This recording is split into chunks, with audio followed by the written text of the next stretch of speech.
Hi, hello wonderful people. I am back once again another new video. So আমাদের আজকের ভিডিওর topic হচ্ছে পলিইথিন বা পলিথিন। একটা সময় ছিল যখন এই পলিথিন নিত্য প্রয়োজনীয় দ্রব্যের শীর্ষস্থানে অবস্থান করত, কিন্তু এখন পৃথিবীর প্রায় বিভিন্ন দেশে এই পলিথিনকে নিষিদ্ধ বলে ঘোষণা করা হয়। তারপরেও কিছু কিছু অঞ্চলে এই পলিথিনের ব্যবহার এখনও অব্যাহত আছে। জীবনে কখনো পলিথিন ব্যবহার করে নাই এমন লোক এই দেশে তথা এই পৃথিবীতে খুঁজে পাওয়া অতি দুষ্কর। আপনি কি জানেন পলিথিনের উৎপত্তি কোথায়, কিভাবে হয় এই পলিথিনের জন্ম, কত সালেই বা প্রচলিত হয় এই পলিথিন?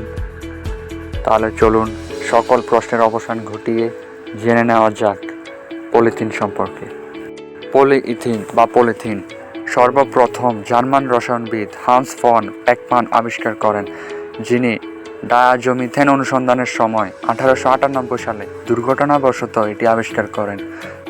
যখন তার দুই সহকর্মী ইউগেন বামবার্গার এবং ফ্রেডরিক টিশিরনার তার তৈরি করা সাদা মোম জাতীয় পদার্থটি দেখেন এবং তারা বুঝতে পারেন যে এর মধ্যে লম্বা CH2 চেইন আছে এবং এটিকে পলিমিথাইলিন বলে অভিহিত করা হয়।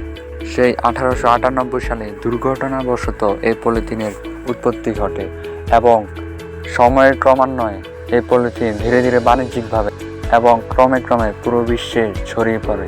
বর্তমান সময়ে পৃথিবী তথা পরিবেশের একটি প্রধান শত্রু হয়ে দাঁড়িয়েছে এই পলিথিন। পলিথিনের বিভিন্ন ক্ষতিকর দিক বিবেচনা করে পৃথিবীর বিভিন্ন দেশ এই পলিথিনকে নিষিদ্ধ বস্তু হিসেবে ঘোষণা করেন। বিশ্বের প্রথম দেশ হিসেবে বাংলাদেশ 2002 সালে 1 মার্চ আইন করে বিষাক্ত পলিথিন উৎপাদন, বিপণন এবং ব্যবহারের নিষেধাজ্ঞা আরোপ করে, কিন্তু এই আইন খুব একটা বেশি কার্যকর হয়নি। তবে বর্তমান সময়ে 2024 সালের অভ্যন্তরীণ সরকার এই আইনকে আবার নতুন করে পুনরাবৃত্তি করে। এই পলিথিন মানেই পরিবেশের শত্রু। এই পলিথিনকে আপনি পরিবেশের যে কোনো উপাদান, মাটি, পানি, বায়ু, প্রায় সকল উপাদান একই সাথে দূষিত হয়। তাই আমাদের নিজ নিজ অবস্থান থেকে এই পলিথিনকে নিষিদ্ধ করা একান্ত প্রয়োজনীয়। আমরা পলিথিনের বিকল্প পদ্ধতি যেমন কাগজের ব্যাগ, কাপড় দিয়ে তৈরি ব্যাগ এবং পাটের সুতা দ্বারা তৈরি ব্যাগ ব্যবহার করতে পারি।